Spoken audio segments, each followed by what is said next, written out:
Good evening. If you ask Cincinnati police working in Price Hill what buildings copper thieves have hit, they'll tell you it's easier to point out what buildings they haven't hit. Last year alone, there were 895 burglaries specifically targeting scrap metal. And a 9 News exclusive, Jay Warren has the story of one whopping theft and police efforts to get a handle on these crimes. Jay? Well, that's right, Clyde. District 3 officers tell us that copper thieves hit this old Stephen Barry's in the last couple of months to the tune of $250,000 in damage and $100,000 worth of copper stolen. That bad news aside, the officers say that metal theft is down in District 3. The blue tarps you see above these buildings indicates that copper thieves have hit the rooftop air conditioning units.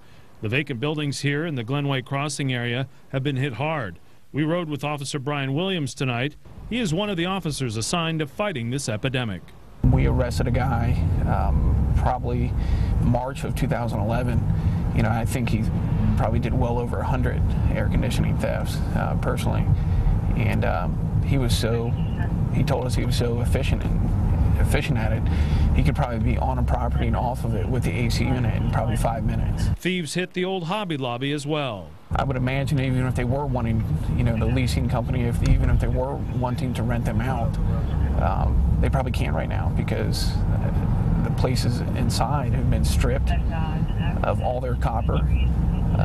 And then also the roof units, the AC units on the roof have been stolen as well. Captain Russ Neville heads up District 3.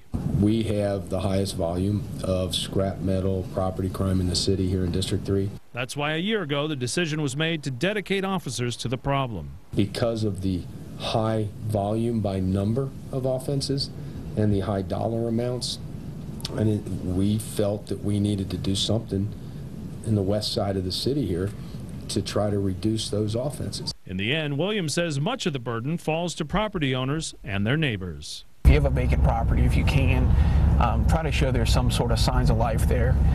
We've been finding that most of the homes that get broken into, where the house is stripped, it's a vacant property. There's a big meeting tomorrow night at City Hall on this issue. The Public Safety Committee will be meeting at 6 o'clock to discuss some ideas to get a handle on this epidemic. One of the ideas would be for someone selling the scrap to actually get a license and undergo a background check. Another idea would be for the scrapyards themselves to pay out in a check, perhaps between 2 and 5 days after they receive the check. That would cramp the style, theoretically, of a drug addict who needed cash right then and there. These scrap businesses, none too happy with some of the ideas being bandied about. Should be an interesting meeting tomorrow night. Clyde?